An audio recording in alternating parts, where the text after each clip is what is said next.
Assalamualaikum warahmatullahi wabarakatuh. Perkenalkan, saya Oki Melinda Sahri akan menjelaskan materi IPA kelas 9 pewarisan sifat pada makhluk hidup. Yuk simak videonya. Pewarisan sifat adalah proses di mana karakteristik atau sifat-sifat tertentu dari individu diturunkan dari orang tua mereka kepada keturunannya. Pewarisan sifat juga dikenal sebagai pewarisan genetik. Pewarisan sifat dimulai dengan gen dan kromosom, di mana gen sebagai unit dasar hereditas yang mengandung informasi genetik yang menentukan sifat individu. Sementara kromosom adalah struktur yang membawa gen.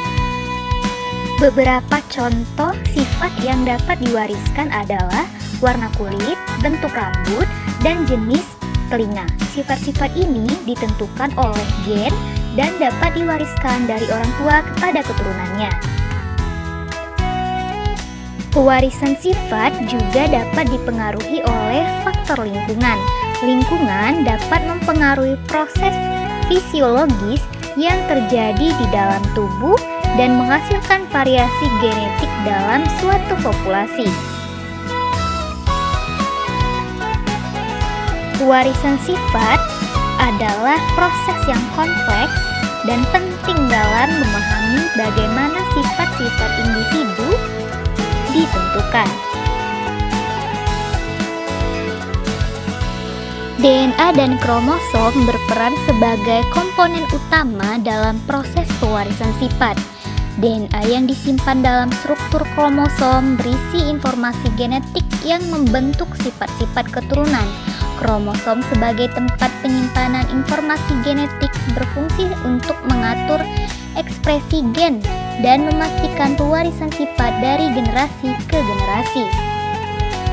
Pewarisan sifat ini terjadi melalui proses persilangan genetik, di mana materi genetik dari orang tua digabungkan dalam proses fertilisasi, menghasilkan karakteristik yang hampir sama dengan ayah atau ibu. Dalam pewarisan sifat, terdapat istilah seperti sifat dominan dan sifat resesif, serta konsep genotip dan fenotip. Sifat dominan menonjol dan biasanya akan mengalahkan sifat lainnya, sedangkan sifat resesif akan kalah atau karakteristik yang ditutupi.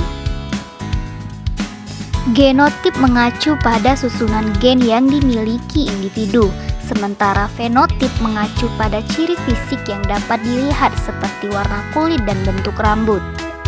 Dalam video ini kita telah menjelajahi dasar-dasar pewarisan sifat dan bagaimana gen dan kromosom berperan dalam proses ini. Semoga pengetahuan ini membantu Anda dalam memahami lebih lanjut tentang pewarisan sifat.